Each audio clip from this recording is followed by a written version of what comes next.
બાળકના સર્વાંગી વિકાસનો ઉત્સવ, કન્યા કેળવણી મહોત્સવ, શાળા પ્રવોત્સવ તારીખ 26, 27 અને 28 જૂન 2025ના રોજ યોજવામાં આવી રહ્યો છે.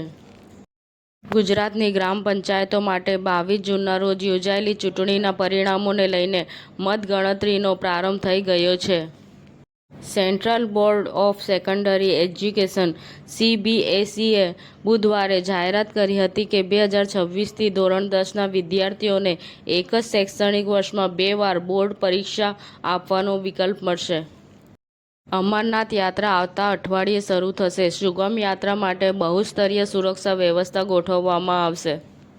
કેન્દ્રીય મંત્રીમંડળે કટોકટીનો સામનો કરનારાઓનું સન્માન કરવાનો ઠરાવ પસાર કર્યો. તેના અતિરેક સામે 2 મિનિટનું મૌન પાળ્યું. વ્હાઇટ હાઉસે મૂલ્યાંકનના અહેવાલોનો સખત પ્રતિભાવ આપ્યો, તેને ચોક્કસ ખોટું ગણાવ્યું.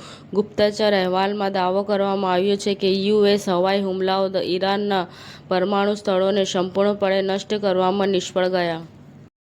મહેસાણામાં ગુજરાત ક્ષત્રિય ઠાકોર સેના, ઓબીસી, એસસી, એસટી એકતા મંચ દ્વારા 1200 વિદ્યાર્થીઓને નિઃશુલ્ક શિક્ષણ કીટ અપાઈ. આગામી વર્ષે 1 લાખથી વધુ નિઃશુલ્ક શૈક્ષણિક કીટ આપવાનો મુખ્ય લક્ષ્યાંક.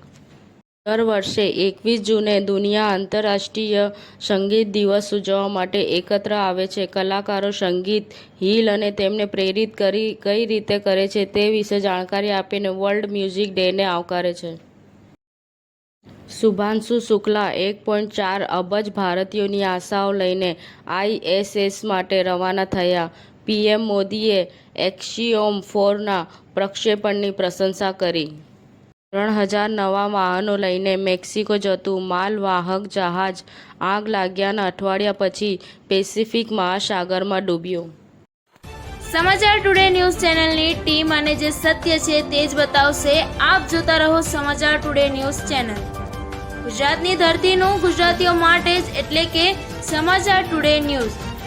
અમારી સમાચાર ટુડે ન્યૂઝ ચેનલને લાઈક કરો, શેર કરો અને સબસ્ક્રાઇબ કરો અને જોડાયા રહો સમાચાર ટુડે ન્યૂઝ ચેનલ સાથે.